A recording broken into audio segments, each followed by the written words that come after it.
To set the screen time limit of an app with app timer on Samsung Galaxy S24 Ultra, go to the app screen.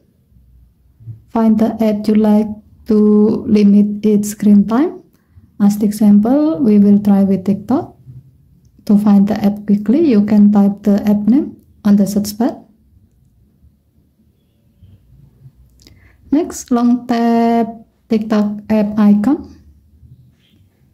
And then tap the app info icon at the top right of the pop-up. Tap screen time. Next, tap app timer. Select the days when the timer will be applied. As the example, we will set it to every day. By default, the days is set to every day. And then set the duration. As the example, we will set it to 1 hour. Once done, tap done button. By doing this, in the selected days, the selected app can only be used for the specified duration. In this case, you can use TikTok app every day for 1 hour.